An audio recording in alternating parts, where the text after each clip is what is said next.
De retour à Entre nous, exclusivement sur les ondes de TV Rogers. Avec moi, j'ai Thomas Vanté, qui est travailleur social au Centre psychosocial. Et aujourd'hui, on nous parle d'un atelier, la communication parents-adolescents, qui sera donné très prochainement. Et Thomas, tu vas, dans le fond, discuter avec les parents qui vont être là, des stratégies pour améliorer la communication avec nos ados. Tout à fait. Alors, c'est ce soir. Oui. L'atelier va se présenter ce soir à 18h, de 18h à 19h30, je crois. Oui. Alors, le titre de l'atelier, c'est vraiment parler de la communication parents-ados.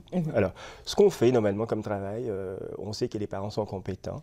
Ils veulent aider leurs adolescents à traverser ce stade de développement. Ben, il faut le dire aussi. C'est un stade. C'est un stade. Des fois, tout le monde passe par là. Tout le monde va passer par là. Oui. Alors, comme parents, on veut le meilleur pour nos enfants. Et des fois, les parents, pour ici la raison, certains parents ont quand même certaines difficultés avec leur ado. Et souvent, il va consulter, ou bien ils recherchent des stratégies, ou bien quelqu'un qui pourrait les aider à pouvoir bien accompagner leur adolescent. Alors, c'est à partir de ça qu'on a mis sur pied l'atelier en question. Alors, je travaille au Centre psychosocial, je suis travailleur social de formation. C'est une équipe multidisciplinaire. Il y a quand même d'autres collègues, des psys, des éducateurs spécialisés avec qui on travaille. Et on travaille en santé mentale. Alors, c'est un centre qui offre des services en français, il faut le souligner, alors aux enfants et aux jeunes et leurs familles aussi. Alors, si je retourne au sujet de départ, mon atelier que je vais présenter ce soir, qui parle de communication parents-ados. Alors, ce que je fais un petit portrait. J'explique comment le développement, vraiment, ce stade-là qui est un stade, on explique vraiment les grands changements qui se présentent. Alors, tant sur le plan physique, on va parler aussi sur le plan cognitif, social et personnalité. Oui. Mais l'accent sera mis plus sur les deux derniers, social et personnalité. Parce que c'est là vraiment le nerf de la guerre. Exactement, tout à fait. Sur le plan physique, bon, les parents peuvent facilement regarder les changements qui se présentent.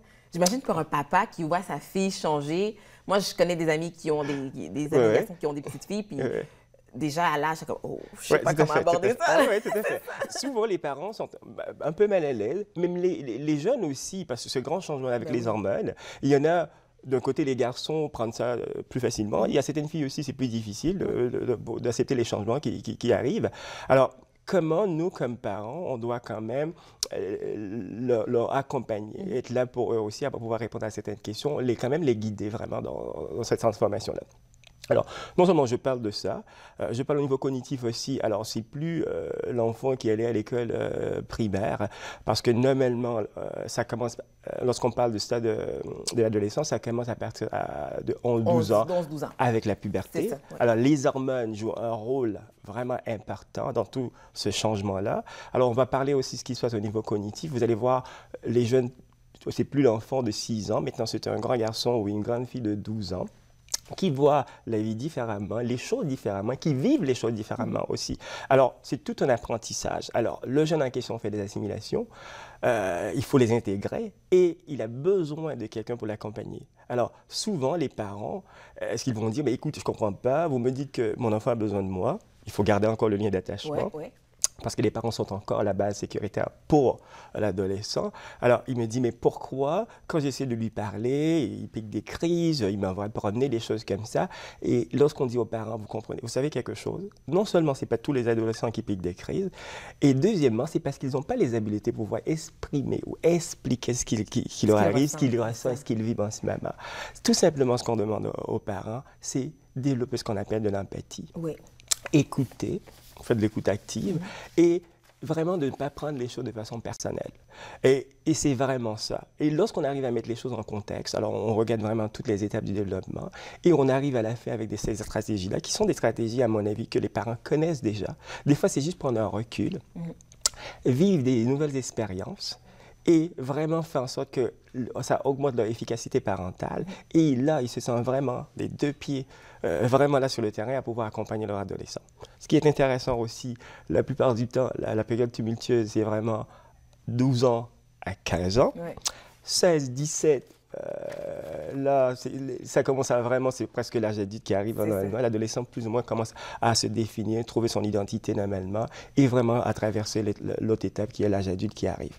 Alors, c'est vraiment la période de 12 ans à 15 ans où, pas tout le temps, il y a certains adolescents alors qui ont vraiment besoin de vraiment quelqu'un qui les accompagne. Parce que tout ce qu'ils vivent en ce moment, ils ont besoin de discuter, d'en parler. Et vraiment, c'est pour ça. Et l'importance d'écouter et non de... Juger. Juger. Tout à fait, tout tout à fait, tout à fait, tout à fait. Parce que, bon, moi, je vous disais quand on se parlait au téléphone, que mes parents sont d'origine haïtienne, et bon, ils sont de la vieille école. Donc, moi, j'ai vraiment senti à cet âge-là qu'on ne me comprenait pas. La plupart du temps, c'est ce qui se passe. Hein? Et c'est pour ça que moi, j'ai un plaisir fou à travailler avec les ados. Moi, j'ai beaucoup de choses à apprendre de ces adolescents. Moi aussi, j'arrive facilement, avec les jeunes, j'arrive facilement à entretenir une bonne relation avec eux et d'avoir une communication aussi assez intéressante, dans le respect, bien sûr. Mais c'est intéressant de ne pas juger, d'écouter. Et même aussi, de ne pas même, si vous n'avez pas les réponses aux questions qu'ils se posent, vous n'avez pas besoin de donner des stratégies ou des solutions. C'est vraiment écouter. C'est plutôt ça, vraiment. Et j'aimais beaucoup l'accent là-dessus lors de l'atelier, à pouvoir amener les parents à utiliser cette stratégie-là, de pouvoir avoir une écoute vraiment là, active auprès de leurs adolescents, et puis leur faire reconnaître aussi qu'ils sont des bons parents. Ils font un travail de qualité. Et si toutefois, il fait face à des conflits, c'est une chose normale aussi, ça fait partie de l'adolescence. Parce que l'adolescent, ce qu'il fait en ce moment, c'est qu'il veut devenir autonome. Ouais. Mais il faut lui donner ça. Exactement.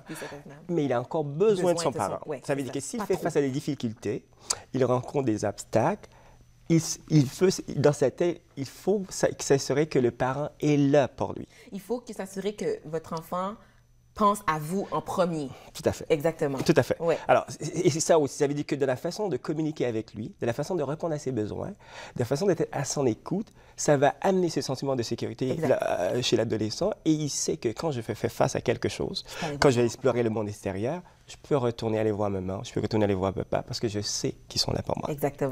Et ça, c'est un travail qu'on essaie de faire, mes collègues et moi, au bureau, pour amener les parents à s'outiller davantage. On sait qu'ils sont compétents. Des fois, tout simplement, ce qu'ils ont besoin de faire, c'est des petits changements, s'ajuster un tout petit peu, vivre de nouvelles expériences et continuer à pouvoir faire leur travail.